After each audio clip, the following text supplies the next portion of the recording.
Good afternoon. It's Friday, the 12th of September, 2025, just after 1 o'clock. And welcome to UK Column News. I'm your host, Mike Robinson. My co host in the studio today is Patrick Henningsen. Welcome to the programme, Patrick. Great to be with you, Mike. And journalist Mark Anderson joins us by video link from the United States. Later in the programme, Patrick and I are going to be reporting on the fallout from the Charlie Kirk killing. And Mark's going to cover the visit to the UK and particularly Chatham House by Israeli President Herzog. But we're going to begin today with, well, of course, who else but Peter Mandelson, because everyone will know by now, Peter Mandelson has been removed as the UK's ambassador to the United States. And of course, we should remember this is the third time he's been sacked from a government role. So he was ambassador to the United States. He is no more. It has all collapsed in a heap. Now, the reason this time, according to the Foreign Office, was that the release by the US House Oversight Committee of a batch of emails revealed what they called additional information that was materially different from what was previously understood about Mandelson's relationship with Jeffrey Epstein. We'll have a look at that claim in a moment, but in the meantime, Keir Starmer, of course, has attempted to distance himself from the whole debacle. But if we remember back to when Mandelson was appointed, the statement from Number 10 was, the fact the Prime Minister has chosen to make a political appointment and sent Lord Mandelson to Washington shows how importantly we see our relationship with the Trump administration. Could that be because they recognise the similar activities, the similar alleged activities, we should say, between Mandelson and Trump? Yes, not the Trump administration, or is it the Epstein administration? Well, good question. The statement at the time went on to say, we're sending someone close to the Prime Minister with unrivaled political and policy experience, particularly on the crucial issue of trade. He's the ideal candidate to represent the trade in children. Street trade, probably, but you could be that, Mike. Ideal candidate to represent the UK's economic and security interests in the United States. And of course, if your security interests are guaranteed through blackmail, then perhaps that is. I mean, these are all allegations, of course. We've got no evidence whatsoever. I'm sure none of these dots connect, Mike. None. Now, let's come back to modern day. And well, first of all, here we have this Sky report. They call this an exclusive, saying that security services had raised concerns around the appointment of Mandelson, but Number 10 did not judge them serious enough to block his path to becoming US ambassador. Now, the claim from the Starmer regime is that they were not involved in the security vetting before Mandelson's appointment. And his official spokesperson said that security vetting is carried out by government departments and that these kinds of roles are only filled subject to vetting checks being done. They didn't say anything about vetting checks being passed, just that the vetting checks had been done. But getting back to the idea that the newly released emails provide any materially different information, let's remember that in 2022, a JP Morgan report, originally written in 2019, became public through court documents for the first time. JP Morgan had written this report because of its relationship with Epstein. Now, sadly, that report doesn't seem to be still available, but it was cited in multiple media reports. For example, The Guardian here, and they quoted saying that this internal report had found that Epstein appeared to maintain a particularly close relationship with both Prince Andrew, and the Duke of York, and at the time, and Lord Peter Mandelson, a senior member of the British government. And they went on to say that Epstein wrote to his private banker, Jess Stanley, on 17th of June 2009 in relation to Mandelson to say that Peter will be staying over at 71st over the weekend. Do you want to organise either you and Jimmy quietly? Up to you. So clearly the connections there were already pretty much public, and I don't think that there was anything really in the latest batch of emails that added, aside from this statement that he considered Epstein his best pal. It didn't really bring any new information to the table. So, Patrick, it seems pretty hard to claim that this was materially different. I think the problem there, Mike, is the Jess Staley trial, that whole case. I mean, that was fleshed out through the federal courts, hugely embarrassing. There was a massive payout also as a result of that, involving the banks as well. And Just Staley himself somewhat implicated. But in fact, you throw Mandelson in there in the mix with Staley and Epstein and all the things that were going on. Reading those emails is quite harrowing in retrospect. I mean, what exactly are they talking about? And the picture that shocked me the most is Epstein going out shopping with Mandelson, picking out belts and cravat ties. I mean, when grown men go shopping like this together, it's not the usual thing you see, is it? I mean, No. Besides having a close relationship, they seem to be more than chummy, let's just say, or say very close mates. I could say. They seem to be, yes. Although Mandelson always, or at least since this all came out, Mandelson for the last couple of years has been complaining that he regrets ever being introduced by Ghislaine Maxwell to Epstein. But anyway, they all say that. Yeah, I know that. But look, yesterday someone asked me why, if Mandelson's connections to Epstein were too hot to handle, is Trump, who seems to be suffering the same kind of allegations, still invited for a state visit when he seems to have questions to answer on his connections to Epstein? Well, let's just remind ourselves who Trump is coming to see, because, oh yes, it's that man on screen there who allowed Jeffrey Epstein to stay at Windsor Castle all those times. Really? Yes. Was that the same man that appointed a DJ to be his social secretary? We're just indeed coming on to that exactly. We've got exactly that article from The Guardian. Jimmy Savile invited guests to royal party on Prince Charles' behalf. Yes, exactly that guy. And of course, we should point out that Mandelson wasn't sacked because Starmer thought he deserved it. And why do we say that? Well, in fact, many believe that Starmer himself has still many questions to answer over the cover-up of Savile.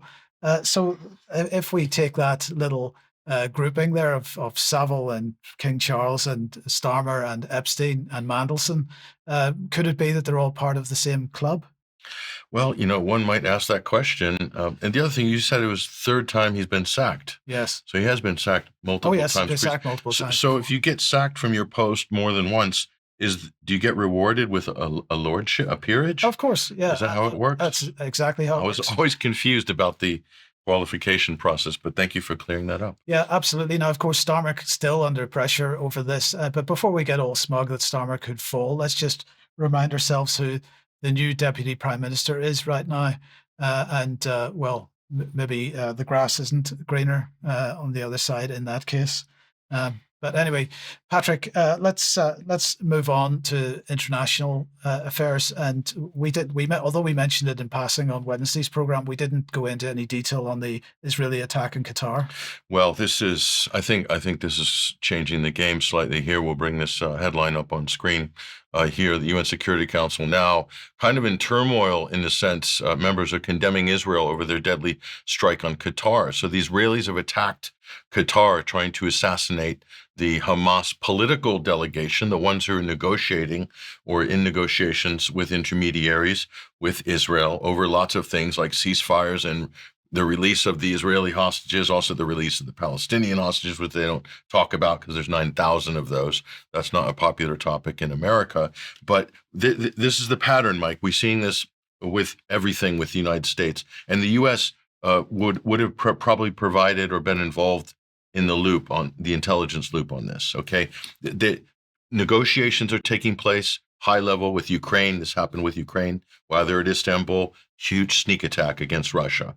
The same with Iran. Why the Iranians were in Oman negotiating a potential, impasse with the nuclear deal, a sneak attack by Israel against the Iranians. Right. And here we have again negotiations with Israel and Hamas, and they try to assassinate the counterparty. So this is how, who would want to go into negotiations with the U.S. or Israel at this point? Because you will be attacked, or they'll try to take out whoever they're negotiating with across the table. This is basically what's going on here. The Trump statement here this morning. I'll just quickly read a few sentences of this. This morning, the Trump administration was notified by the U.S. military that Israel was attacking Hamas in Qatar, which very unfortunately was located in a section of Doha, the capital city of Qatar. This decision was made by Prime Minister Netanyahu. It was not a decision made by me. Unilaterally bombing inside Qatar, a sovereign nation, close ally of the United States, is working very hard and bravely taking risks with us to broker peace, does not advance the Israel or American goals. And he goes on. He's talking about Steve Witkoff here working hard and so forth. And it's embarrassing. There's no condemnation. It's total humiliation. The only thing missing from this picture is a gimp suit. Quite frankly, this is just for America. This is total humiliation. This is Trump getting down on his knees and totally prostrating himself at the altar of the Israeli lobby. I mean, it is really humiliating. I don't know how much more of this the president can do, but clearly he's not in charge. Right. If he was. So we'll play this news clip here. This is from one of the Qatari foreign ministers here talking to CNN. This will tell you basically where we're at on this issue. If you don't, we... Oh, sorry about that. Let's try again.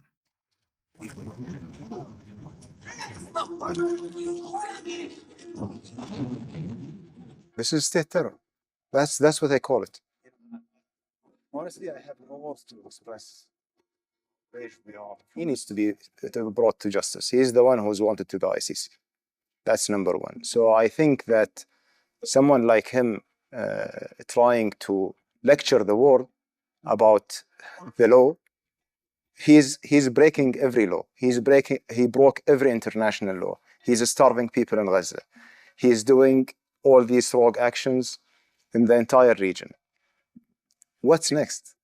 What's next for him? I mean, honestly, I have no words to express how outraged we are from such an act. If you could describe.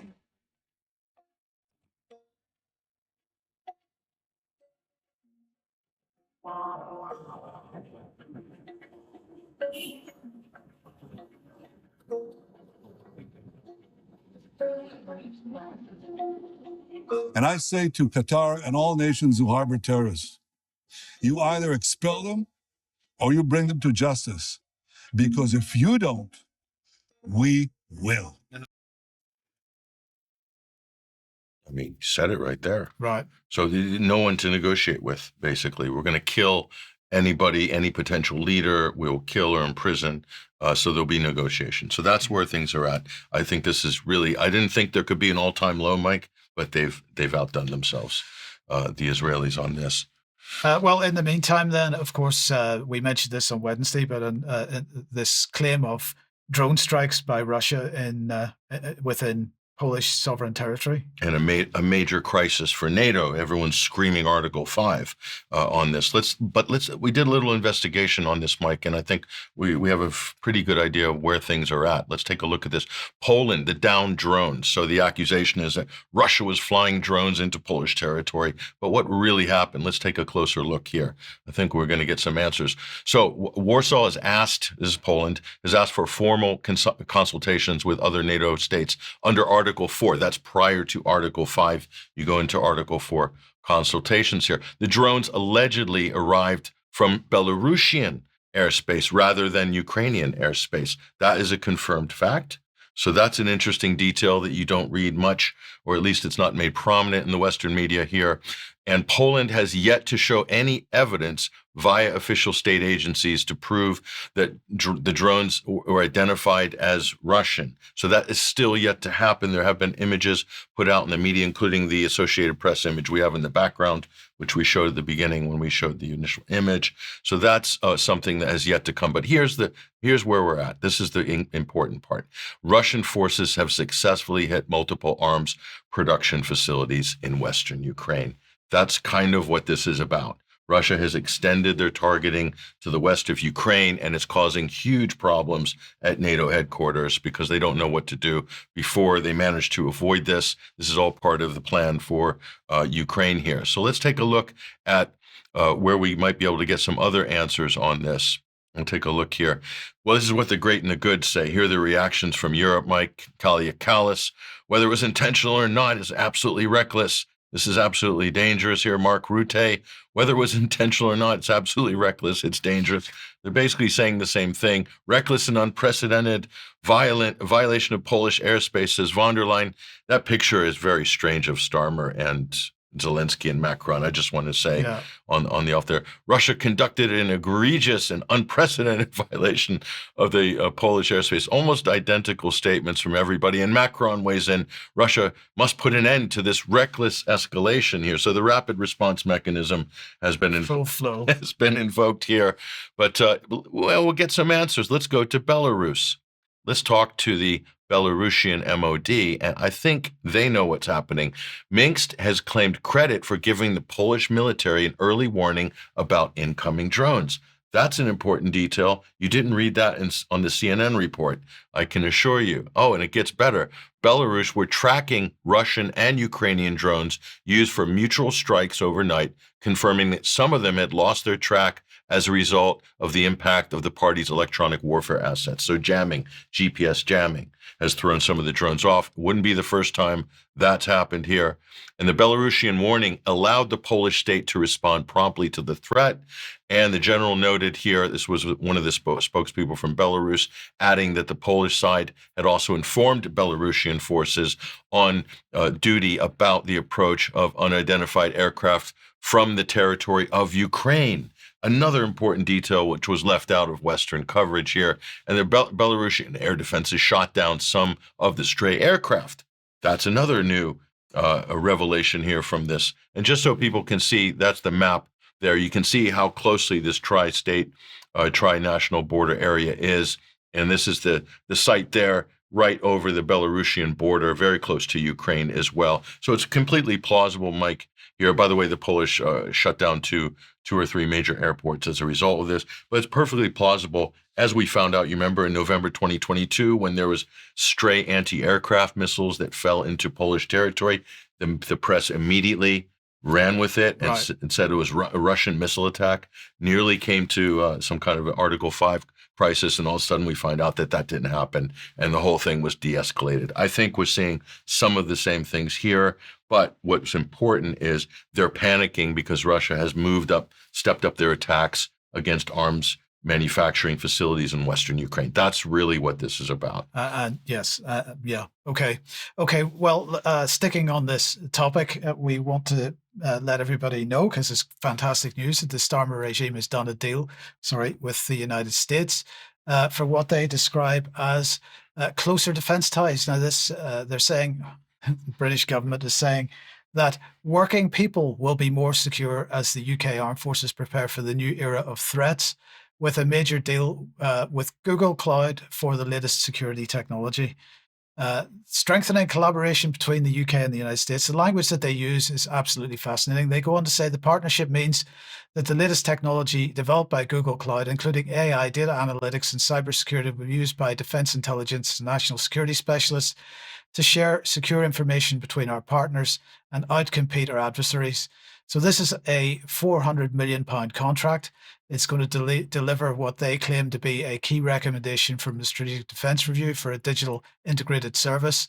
It's going to provide resilient and secure networks. And John Healey said that today's investment shows how defence is an engine for growth, supporting highly skilled UK jobs and vibrant British tech startup ecosystem. So this, once again, is being justified, that jobs are going to be created as a result of the war narrative. But unfortunately, people got an early sight of this. But let's head over to the United States, because I want to very briefly get your thoughts on this, Patrick. And that was the news that Donald Trump has issued yet another executive order. This was, and he began by saying this, in his executive order on August the 7th, 1789, 236 years ago, President George Washington signed into law a bill establishing the United States Department of War to oversee the operation and maintenance of military and naval affairs. He went on to say the name Department of War, more than the current Department of Defense, ensures peace through strength, as it demonstrates our ability and willingness to fight and win wars on behalf of our nation at a moment's notice, not just to defend. And he went on in the executive order to say, I've therefore determined that this department should once again be known as the Department of War, and the secretary should be known as the Secretary of War. I don't know what your thoughts are. I mean, I don't know what your thoughts are on that. It's very clear that they have moved from a purely defensive footing onto an aggressive offensive footing. But not just rhetorically offensive. I Right. mean, that's taking us back 150 years. So this is classic revanchianism, basically. We need to get back to the glory years. We need to go to the golden age. This is classic, is a reactionary, political reactionary, and fascist language. These are fascist proclivities. It just blows my mind. Like the thing they accused Trump of all those years with Trump derangement syndrome, that he was a fascist. Before he was actually doing fascism, he's now actually doing fascism.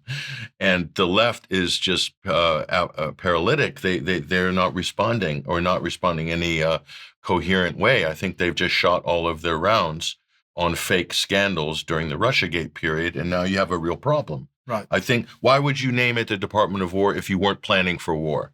Simple question. Very good question. But anyway, coming back to the UK then for a second, and the Starmer regime has officially stood up the Cyber and Special Operations Command to be led by this man, Sir Jim Hockenhull. He gave a keynote speech to the Defence and Security Equipment International 2025 conference a couple of days ago. And he said that last week, on behalf of the Secretary of State for Defence and the Chief of the Defence Staff, we officially stood up the Cyber and Specialist Operations Command. And today I want to set out the implications of what that change brings. So what are the implications? Well, this is yet another regime agency to deal with disinformation. He made that point very clearly, which he claims is used as a weapon, eroding cohesion at home and sowing doubt abroad. But that's not the only thing. The mission of this new agency is to generate and operate specialist capabilities ready to fight across all domains, they say, to make the United Kingdom secure at home and strong abroad. So this is the integrated operating concept that we've been talking about so much over the last few years since the previous defence review.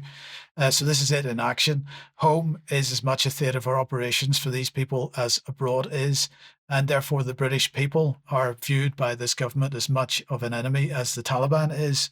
And this is really an unprecedented situation. A war on free speech, a war on opinions, a war on points of view, anything that could be labeled as, quote, Russian disinformation or the viewpoint of the enemy.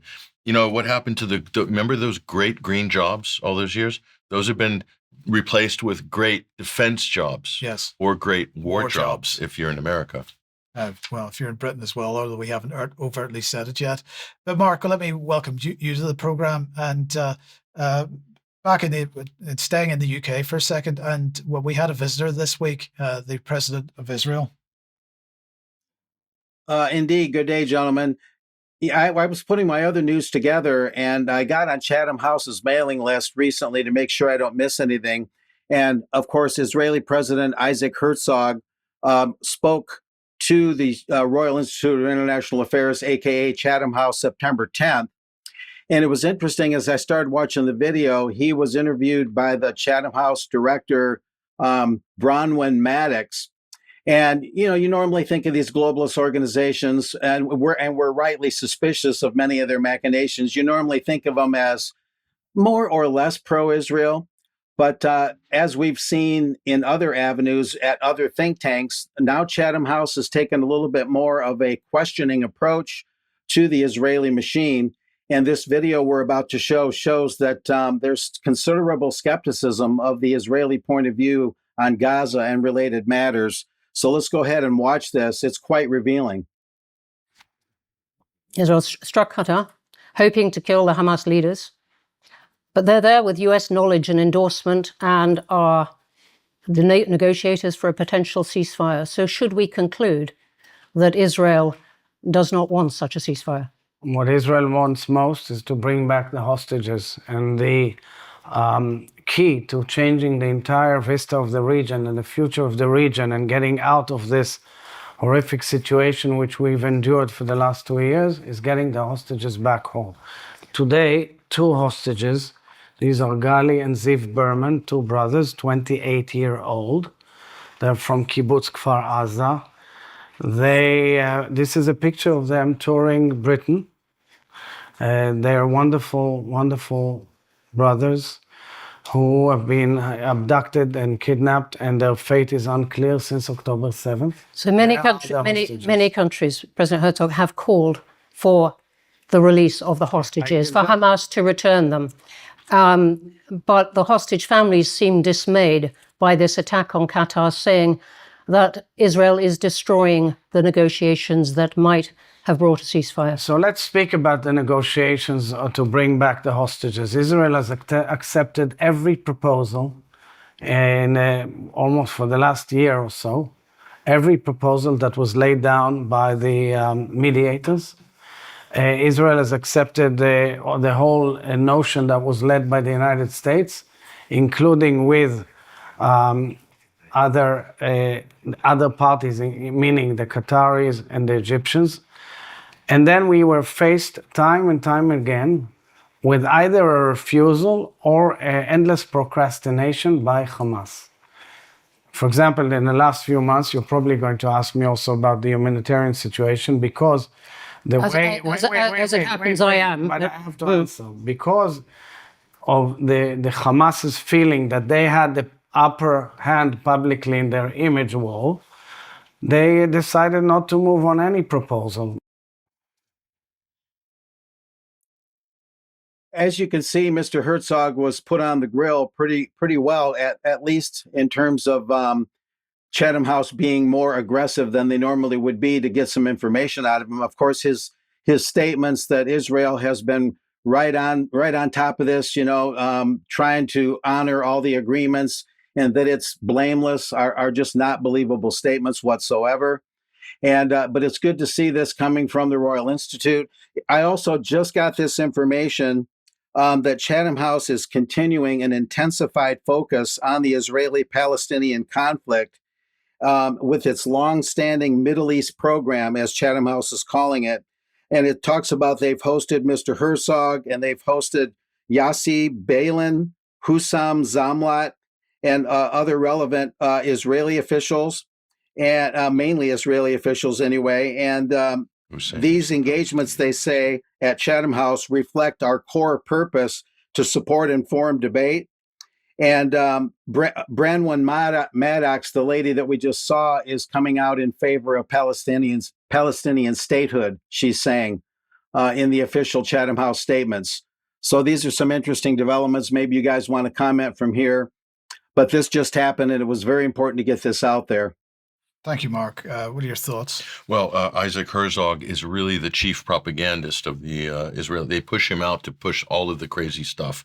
That's basically his job. It's not a very powerful position in the Israeli political government, but he has been tasked with basically pushing most crazy stories and propaganda ever since October 7th.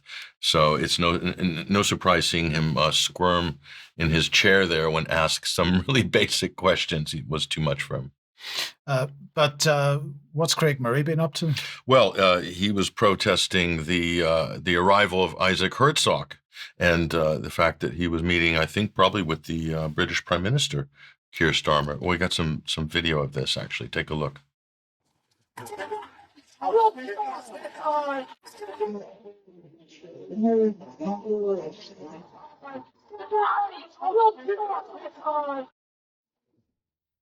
Murray heckling the motorcade of the Israeli president here. And in his own defense, Craig basically comments here, Herzog is in the blue Range Rover. Somebody kindly caught this video of me at Chatham House and put it out on Instagram. I am normally such a mild-mannered person, says Craig Murray. And he is a very mild-mannered gentleman, Craig Murray. So to get Craig out basically haranguing visiting heads of state, I mean, that really takes something, but those are the times we live in.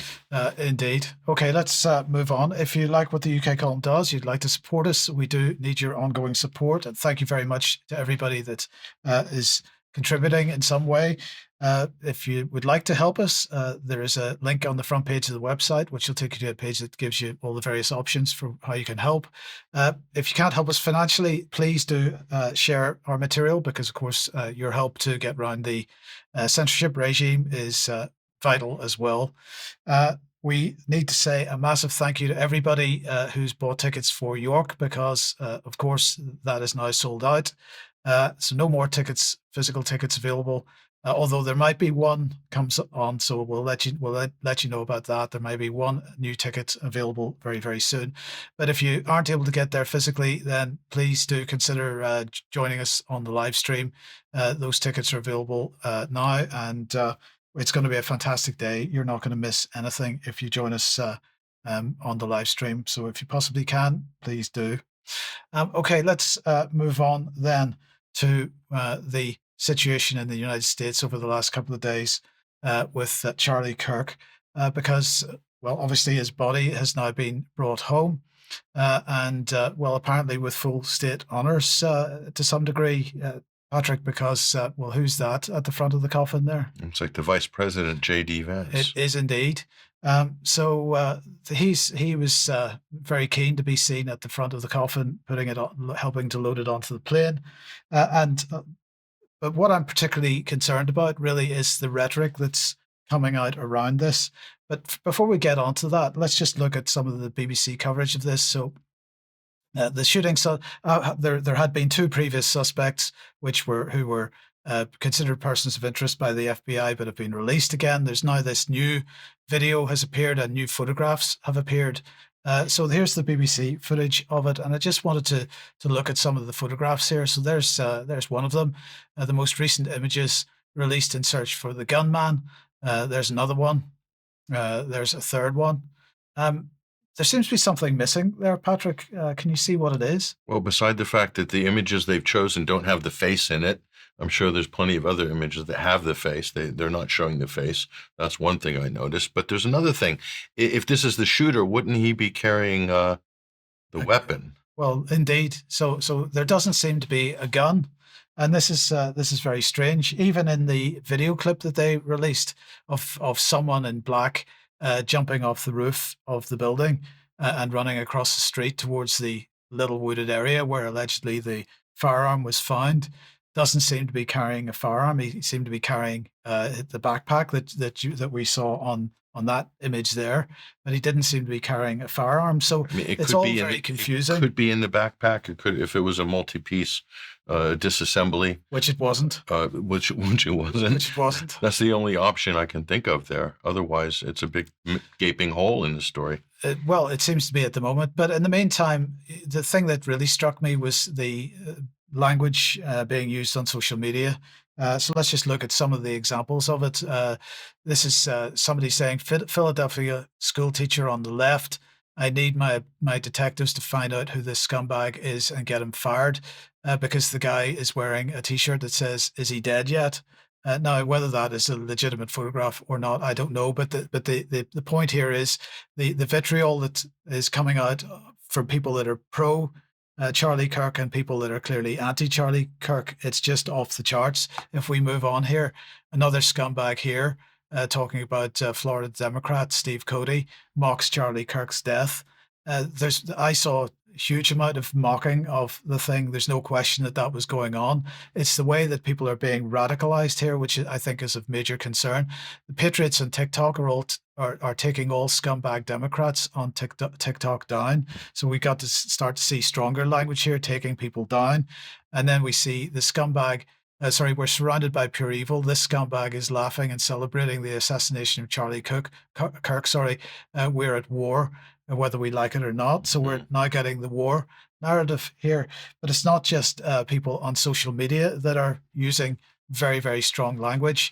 And in fact, a well-known voice in the alternative media scene in the UK is speaking out against one particular person in the United States, and that is David Icke, talking about Alex Jones, and really being quite critical of Alex Jones's coverage. This is just one. This is his pinned tweet today, David Icke's pinned tweet today, featuring one of Alex Jones's tweets. But this one is quite stronger. Alternative media, RIP, is what David Icke is saying. So look, I just wanted to very briefly, Patrick, play a little bit of some of what Alex Jones has been saying in the last day or two, and just have a listen to this, and then we can have a chat about it. The Democrats just killed Charlie Kirk today. They're desperate. They're losing. They want to intimidate you and me and everybody else. And the left is everywhere celebrating it. They're so happy. They had witches in groups cursing him in the week before. They had people in Utah releasing a song a month ago about killing him. We'll get to all of that. But the reason it's a shot heard around the world is he came out a few days ago with the murder of the Ukrainian 23-year-old refugee, and the left trying to cover up that it was racially motivated. The killer says, I got that white girl. And they said, he's the bad guy. He's the fascist. He's Hitler. So Charlie Kirk will live forever. And God bless his family and everything he's done. But the left everywhere, literally celebrating this, just shows you how sick these people are. They want you dead because you're not a Satanist, you're not a pedophile, you're not a globalist. And they're not going to stop. So you can't roll over the political correctness. You can't hope they just go away. You've got to stand up against them culturally, economically, spiritually. Right. Now, he went on to then say people need to stand for office to counteract the left. But the language that's being used here, call it basically blanket calling everybody on the left Satanists and pedophiles, that they're all out to kill anybody on the right. This is really dangerous language, in my opinion. And, all that is going to do is drive people further and further to the extremes. I think in the UK and the United States in particular, at the moment, we're seeing a massive effort to pit people against each other, Patrick, to the point of significant violence. And I think that it's a really dangerous situation that's building. It is. No matter what you think about the Charlie Kirk killing, which is disgraceful in and of itself. Well, first of all, the accusation from the right and from Alex Jones is that the left is radicalized. Wokeism is out of control, but they are themselves radicalizing the reaction to wokeism. Anti-wokeism has become radicalized. And Alex is dog whistling to go out and fight, and then he's saying, but do it peacefully, right? Kind of thing. But he is obviously dog whistling there. So both sides have been radicalized. And this is not by accident. And the right is basically claiming to be the victim.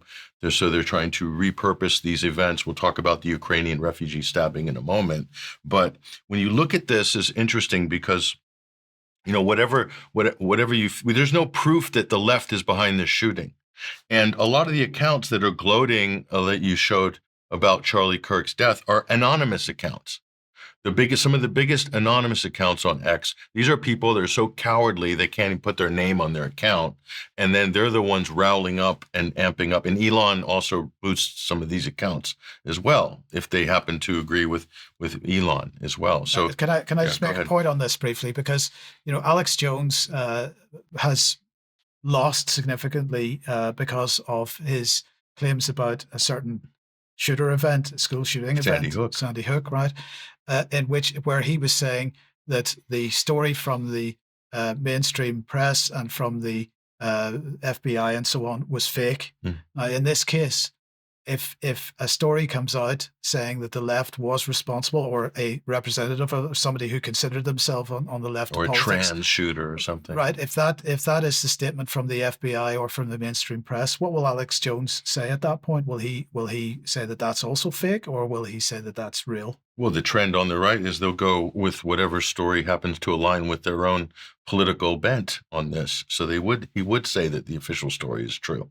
So again, it's baffling that people that know about false flag attacks, who pioneered educating people on false flag attacks, will then jump to run with a political narrative that's basically incendiary. So let's just look at some of the media coverage on this, Mike, because I think it's interesting. Here, we'll bring this up on screen. This is the Blaze. The whole front page, it's Charlie Kirk, Charlie Kirk. There's at least 20 or 30 stories. This is Glenn Beck's media outlet here. Why the Charlie Kirk assassination will change us in ways this generation has never seen. How on earth can you make such a statement when you don't even know who the shooter is yet? Okay, and on it goes. And this is a little more radical here. We'll look at this. from the California Globe. It's a conservative website, or at least the writer is by the looks of it. Charlie Kirk, will blow this headline up here. Look at what this says. A little bit bigger there. Charlie Kirk has fallen, a martyr for American patriotism. Well, we don't know why he's fallen. We don't know who shot him. Those are important details, right? You'd want to know who the murderer is, what the motivation is. Then you can work out whether he, fell for American values or not. So, I mean, these are just typical reactions here. But the main point, Mike, here is that what is going to be the state reaction to this? When you're weaponizing all of these left, right, and political polarizing angles on this, which everybody is doing, okay, the state and the security state have moved in very aggressively on this. So this is Aaron Cohen, who is on Fox all the time, a security expert who I think is an Israeli as well. And this is his reaction. Of course, he's on full rotation on Fox, pushing basically this. Watch. Cameras. Part of your whole gig, Aaron Cohen, is to profile them, to make sure that you know what's going on here. Could this guy be profiled? What's the next step for investigators looking at this? Well, so there's very good technical tools that have fallen into local law enforcement's lap. There's flock systems for cameras which allow license plates to be read. I'm sure that the Provo Police Department, who I recently spoke to about Gideon not long ago, Trace, we kicked him out an alert. I guaranteed them, and I actually made contact with them quietly to let them know that we were going to be ramping up the system for any additional attacks or copycat attacks out there, and shot that out to 20 more agencies who are on the pilot. So there's a flock system which allows those cameras are essentially placed around counties and around cities. They can read license plates. They don't monitor people's name and personal information like all the they literally will get you a license plate. So if this individual jumped into a car, which he likely did, that'll get dropped into the investigation once they get a make on that, if possible. They can then start pinging cell phone towers to try and track down cell phones. That'll get thrown into the mix as they start closing in on the investigation. But really, I think the biggest concern now is hunting down this shooter. It could be a collapsed AR. It could have other pistols and weapons. It could have been, who knows, getting this guy in handcuffs and arrested. Everything else will fall into place afterwards. But there's an active threat out there, and he needs to be cuffed.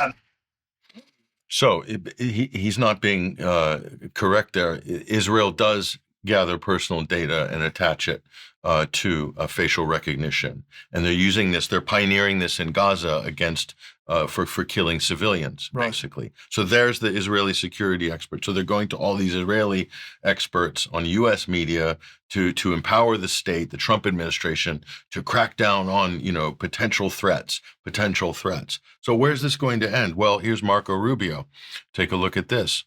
So in Thomas Fassi, great journalist here in Italy, this is how it starts. The new Patriot Act. Breaking. Marco Rubio's State Department will ban any foreigner from entering the United States who, quote, celebrated the assassination of Charlie Kirk on social media using AI tools, presumably.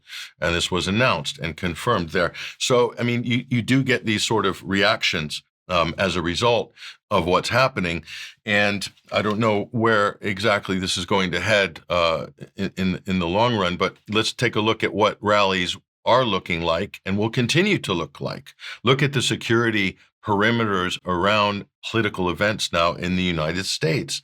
And again, we see a lot of this as well. But inside, you basically, this is hardening the echo chamber politically. And this is what's happening. The polarization in America is increasing. Trump rallies are sort of resembling sort of cult kind of evangelical revivals. And people are becoming more and more balkanized in their political corners here. And, I look at a film like V for Vendetta in 2005, and just coincidentally, they merged the cross of St. George there with, I think, a Norse symbol as well. And this was the party of the Lord Chancellor there in V for Vendetta. But, you look at those science fiction depictions of the future, and I have to ask legitimately, we're not far off, actually, if you look at some of the symbolism that's going on around this. And this was in V for Vendetta, that was a race-based party. I think it was Norse Fire was the name of the party. And of course, famously played by, I think it was John Hurt, I believe, the actor. I can't remember. I think it was who was in Orwell's 1984. Yes, right. Yes. So, but here's the other question. This was clearly a professional hit. I cannot look at this event with Charlie Kirk, Mike, and say this is not a professional hit. From a distance, sneaks onto a roof, long-range rifle, perfect shot, hitting the artery on the side of the neck. I mean, and that same Israeli security expert we had on, Aaron Cohen, he was in the segment before that, we didn't have time to show it, saying he got lucky. The shooter got lucky. Nothing to see here. He was just probably a radical leftist or what. I don't know what the explanation on Fox was, but that's basically his shtick. But this was a professional hit. They don't have the shooter. He didn't post the manifesto on 4chan. So if it was a professional hit, who hires professional hitmen? State actors? Governments? Which government and state actor has logged in the most amount of political assassinations in the last few years? It has to be Israel. So here's James Lee, who is a major influencer on social media, and he reminds us of this pattern, this change in Charlie Kirk's rhetoric just over the last 2 months, and what that might mean in terms of, could Charlie Kirk have fallen foul with powers well above even his pay grade? Listen to this. This is a source that I trust very much, and this is coming from the top levels of government. And they were having dinner with people, senators in the Senate Foreign Intelligence Committee. They are not openly saying this at this point. Of course not. But in private conversation, they're saying, hey, this looks like potentially Israel is behind this. Wow. And then in terms of getting to the actual evidence itself, a very close friend of Charlie Kirk's put out there. Charlie didn't want to put out this tweet himself, but he told a friend to put it out on the internet and said, hey, if I go against Israel, I think they will kill me. And when did he say this? This was August 13th. So less than a month ago. I can see Charlie over the last few months sort of take in new information and have his mind shift a little bit, right? He used to be an Israeli loyalist. Then he starts to sort of mildly criticize Israel in that, hey, I don't think, we shouldn't be allowed as an American to question the acts of a foreign government. I have text messages, Megan, calling me an anti-Semite. I have less ability sometimes online to criticize the Israeli government about backlash than actual Israelis do. Mm-hmm. And that's really, really weird, isn't it, Megan? And he publicly said, hey, maybe Epstein was Mossad. He certainly had a lot of connections to Israeli ex-prime ministers. And there's also this clip where he questions how October 7th happened. Was there a stand down order? 6 hours? I don't believe it. Israel's the size of New Jersey. When I took a helicopter ride from Jerusalem to the Gaza border, it's 45 minutes. 6 hours. They're live streaming the killing of Jews. Did somebody in the government say stand down? That is a legitimate, non-conspiracy question. I mean, this is a big problem for Israel. Charlie Kirk was maybe the most influential figure on the right, especially with people under the age of 30. Mm-hmm. And when you start to have somebody that influential as a conservative is say, hey, we need to maybe reassess this relationship. There's something weird going on. This is a warning to people in the media to say, hey, you need to stop this right now because you could be next. So Charlie Kirk is one of the most influential conservative for the 18 to 40 age group, probably one of the most influential conservative voices or advocates in the country. So for him to change path even a little bit on the Israel issue, on the Gaza issue, is huge. And then this happens. And Netanyahu takes advantage, Rabbi Shmuley takes advantage. They're all basically grifting off the back of this tragedy. Okay, and that in itself is strange. Okay, but let's just finish this off then with this question of the Ukrainian girl and the murder of the Ukrainian girl. And was that actually a race-related incident? Well, this was earlier, just a few days before, and then this happens. Fatal stabbing of a Ukrainian refugee, blonde, good-looking, white, as she's been portrayed by the right-wing media, and she was killed by this black man in North Carolina on a train. Clearly, this person had mental issues, like so many other people who do random killings on the street. But immediately it got branded by the media, on right-wing media, as a racially motivated. I think even Alex Jones said it was racially motivated, right, according to him. But we don't know that for certain. But then there's the federal reaction here. We'll bring this up on screen. He's going to be charged with a federal crime. So this plays into the troops on the street using federal assets for law enforcement here because it was on a mass transit thing, being charged with the federal crime. And then we'll go back to that original video. Yeah, this one. And so how the right-wing media is totally trying to spin up a race war on the back of this. Watch. But because it's race related and it makes white people look bad, it's got to lead. If it leads, it bleeds. If it bleeds, it leads. If a black bleeds, it leads. I just want that same energy all the way around then. If we must talk about it, I want that same energy all the way around. So these are the same people that lost their minds over George Floyd, pushing that narrative like it was a lynching when the facts scream suicide. But they had. When the facts scream suicide, there was no suicide with the George Floyd thing. Anyway, we'll put that aside. But that was a typical podcaster in America basically saying, well, if what they did during George Floyd by making it about race is wrong, then we're going to be wrong and make it about race. So two wrongs don't make a right. Now, I covered the George Floyd story in depth. We also shared some of that on this program at the time. Right. There was no evidence of any racial motivation by Derek Chauvin. It didn't come up in the trial. The prosecution didn't, none of that stuck. So there was nothing there. And likewise here, what we have is a clearly a mentally ill, psychotic person who has randomly killed this Ukrainian refugee.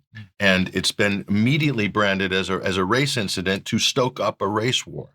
Everybody in the media is so anxious to pit white against black, Christian against Muslim. They just won't stop until they see blood on the streets. That's the only conclusion I can make here. If it's not about race with George Floyd, because there's no evidence that it is here, not any real evidence, compelling evidence. Why can't it just be a crime? Why can't it just be a murder? Why do we have to attach race to it or religion? Because we're being played. Yeah, and that's the problem. And that's the thing people really need to step back and take a deep breath about. And the other thing is with Charlie Kirk, last thing I'll say, Mike, it's important. You know, even though I disagree with Charlie Kirk, especially on the issue of Gaza and some of the crazy things Charlie Kirk has said over the years, it's not permissible or to you know, shoot or try to kill somebody you disagree politically with. And that goes for all the radical leftists as well. And that also goes for the people on the right with their political enemies. I mean, we cannot get to a point in society where we cannot have a political conversation that must be settled at the barrel of the gun or at the end of a fist. We're very, very close to being at that point. And we're being pushed towards that point. Absolutely. And people need to step back and think, are you being pushed to that point? And if so, do you know who's pushing you? It's an important question. You got to stop, pause, and think about that. Mark, let's come back onto the issue then of American troops potentially being deployed domestically. And what's your thoughts on this and whether that actually has any support within the American population? Well, the background to this is very important. In the immediate wake of the Civil War, it really wasn't a civil war in the strict sense, but what they called the war between the states. The North, of course, were the victors, and during Reconstruction, federal troops were used in ways that were more along the lines of policing functions, and there were considerable abuses. So in 1878, the Posse Comitatus Act was drafted to at least limit the use of the Army in domestic law enforcement. And now the Chicago Council on Global Affairs, which I watch pretty closely along with Chatham House CFR, they're birds of a feather. They came out with a September 4 survey here that we can show that on the screen. Americans oppose, overall, they're saying, domestic use of U.S. troops. And we can go on from there and show the subsequent slides. They're very brief. These are some recent headlines I showed last week when I touched on this issue. Axios reported that there was a federal ruling that could restrict Trump on potential San Francisco troop deployment. And Chicago Tribune reported, as Trump threatens more Guard troops in U.S. cities, including Chicago and Baltimore, here's what the law allows. And this next one gives a very brief summation of what this is about.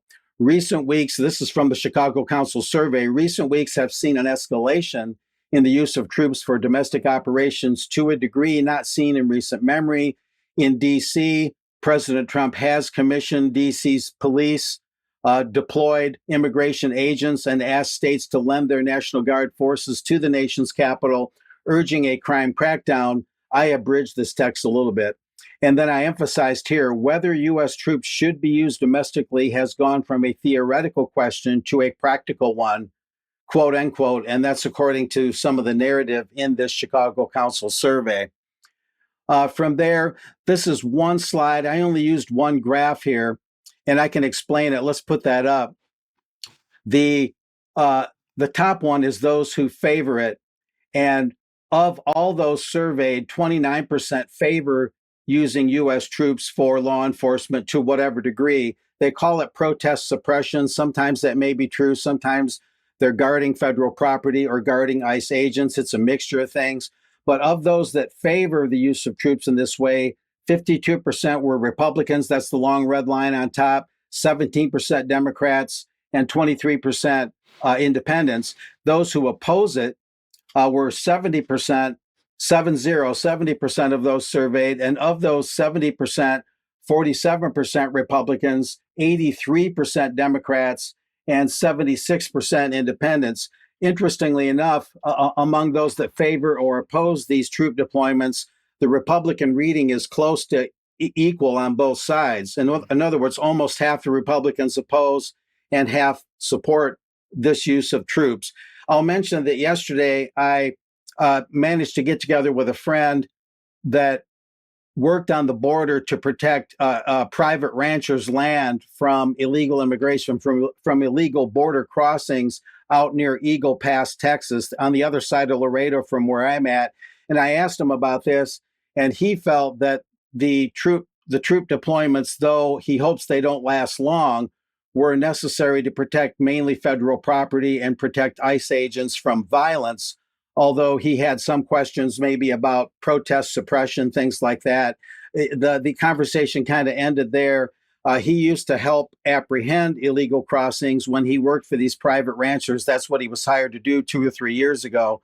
So he has a pretty unique view on this. He actually was in the Rio Grande River itself, getting wet and getting very directly involved in this. And one other thing I'll mention is he said that a lot of Texas Governor Greg Abbott's efforts to quell illegal crossings were largely greatly exaggerated, and actually under the guise of being a strong border enforcement governor, what Abbott was actually doing was allowing more illegals in.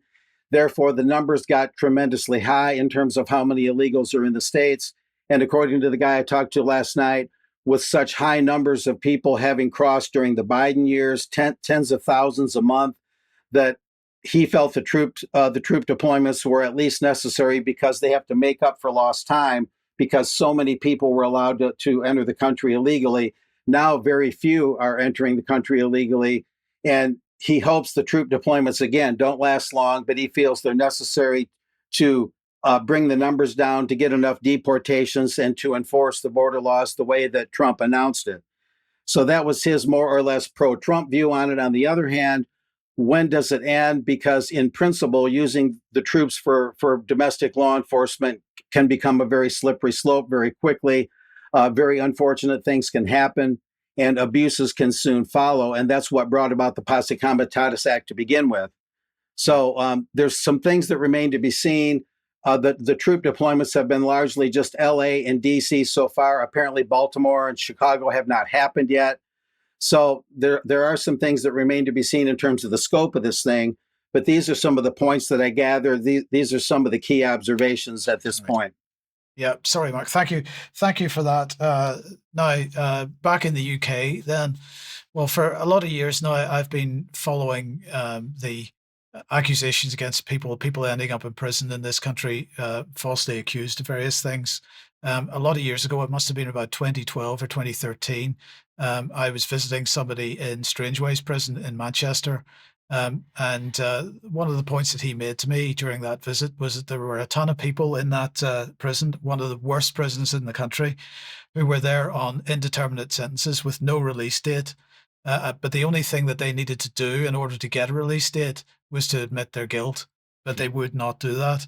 So why am I mentioning this? Yesterday was Falsely Accused Day, and Will Coleshill was at the Royal Courts of Justice to report on that for us. So let's just have a look at that. Hello, this is Will Coleshill reporting for UK Column, and today I'm down at the Royal Courts of Justice talking to people on International Falsely Accused Day, talking to people about miscarriages of justice and how our justice system is broken. Yeah, this is the Falsely Accused Day outside the Royal Courts of Justice, and it's to bring together lots of organisations who either claim to have been falsely accused and who represent different parts of that community, I suppose. Hello, gents. May I ask what brings you down here today? Well, it's interested in the Jeremy Bamber case because he's the same age as me, and I followed it since I remember the case when I was in my early 20s. And here I am. He's still in jail and some of the evidence was produced. It's been a farce. This sounds farcical to me. So we have Lucy Letby today. Well, Lucy was found guilty and sentenced to a total of 15 whole life orders. Our case is in the hands of the CCRC at the moment for review. And we're just hoping for a referral back to the Court of Appeal as soon as possible because she's in the prime years of her life and they're dwindling away. So my name is Mike Thompson. I am founder and director of Falsely Accused Network. We support anyone falsely accused of domestic abuse in England and Wales. And I'm here today to show strength and solidarity with the falsely accused and the other organisations here today. We just want people to know that there is a lot of injustice out there. The system is not a great system at the moment. Needs a lot of work doing. They fail a lot of people and continue to do so. It's very common for a man who's been falsely accused to go through post-traumatic stress disorder. They can enter deep phases of depression, anger, mood swings, and unfortunately, some have took the ultimate action. You can never ever get back the lost time. And it isn't just the person affected, it's families as well. You know, it's got a massive effect on people's families and, you know, careers, pensions. You know, it's a financial impact as well. My mum was a sub-post office worker. They wanted her to take on this new equipment, the Horizon equipment. And she said, no, you know, I can't learn computers, blah, blah, blah. She said, if they force me to do that, I will shut the post office. And she did. So had she not shut the sub-post office, we could have been, you know, our family could have been wrapped up in that. So it literally can happen to anyone. Have you seen what's been happening to the MP who exposed it, Andrew Bridgen? Yes, yeah. They will belittle him as they do to, you know, a lot of these people that expose it. They do what they can to try and trash their name. And what specific changes do we really need within the courts? You know, the use of circumstantial and scientific evidence has got to improve. I think juries need to be better informed when they make decisions, especially like medical cases. They've got to be better informed, and it's got to be balanced as well. You know, you can't just have a strong prosecution. It's got to be fair, because when you've got one person arguing for the prosecution and nobody for the defence, who is the jury going to believe?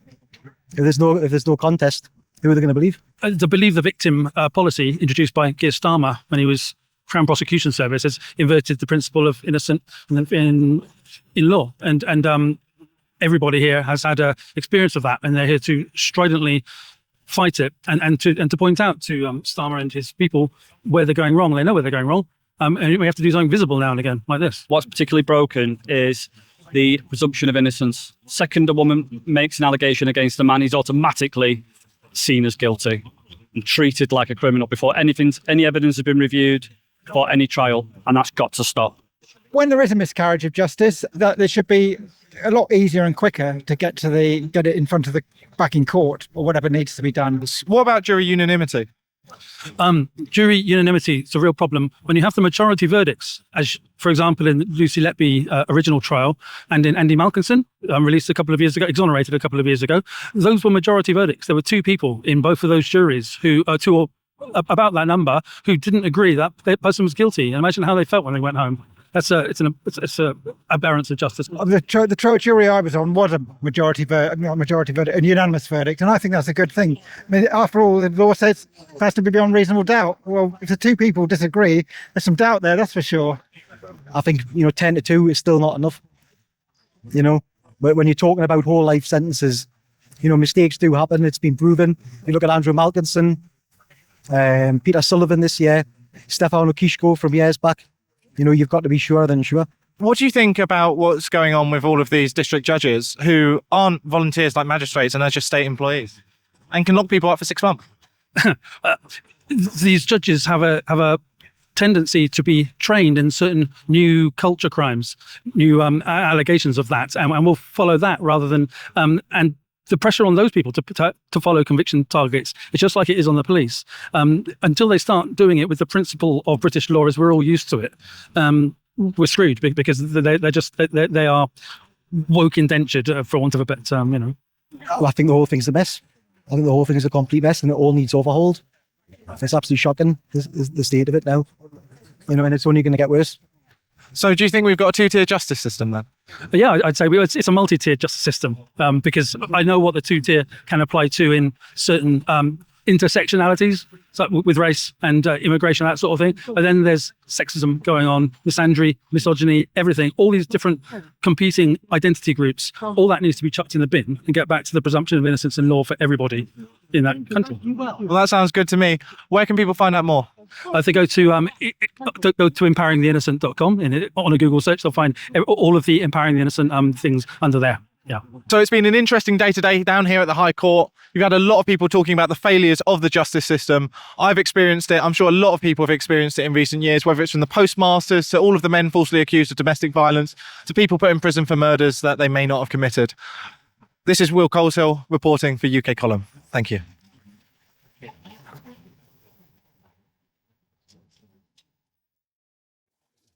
And thanks to Will for that. Very good report. Yes. Okay, Patrick, let's just very quickly, because we're well over time here, just very quickly end with what? Well, we were going to do a feel-good segment because that went over really well last time with John Bolton there. But we're going to do an educational segment, I think, more of a cultural heritage educational segment here. So we'll bring this up on screen.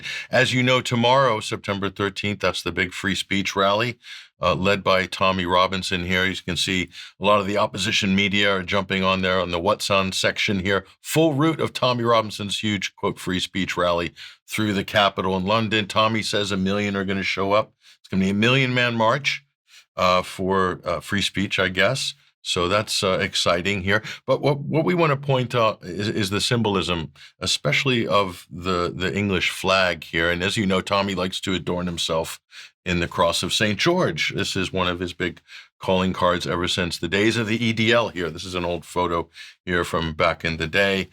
Tommy is the head of the English Defense League. So you'll often see St. George's flying when you see Tommy in public and at rallies and so forth here. So, but then there's a whole conversation about St. George himself. This is the patron saint of England. This is what the Cross of St. George represents. Why is St. George the patron saint of England, and what was his nationality? That's an interesting question. I always thought growing up that St. George was English, and then he left England with Richard the Lionheart fighting the Crusades, and the rest is history. Sean Connery and Orlando Bloom and the Kingdom of Heaven and so forth. But that's not actually the case here. We just did a little bit of digging, and some people might be surprised, not least of all Tommy himself here, the nationality of St. George. It turns out St. George, his father was a Turk and his mother was Palestinian. So St. George is effectively Palestinian. He lived most of his adult life in Palestine. He fought against the oppressors in Palestine. He's venerated to this day by the Palestinians. There's a church, a chapel, a historic chapel in his name as well. So he's highly regarded by Palestinians, Christian Palestinians specifically, as a kind of hero figure here. So, I mean, I hate to break it to you, Mike, and everybody here. It's not such a bad thing, depending on what side of the issue you're on. But, St. George was a Palestinian. Well, maybe Tommy will add the other flag alongside of the Cross of St. George. I don't think he will. But then again, isn't it interesting, though? History is bizarre. History can be bizarre. It's so strange. It's so strange. But we thought we'd share that with you. And, go ahead and talk about that at the pub. I think that would be a nice icebreaker for a conversation at the dinner table or whatever. St. George, father was a Turk, mother was a Palestinian. I'll leave it there. we got to leave it there for today. Thank you to Mark and Patrick and everybody that's watched. We'll be back in a couple of minutes for some extra. We'll see you then. Bye-bye. Thank you.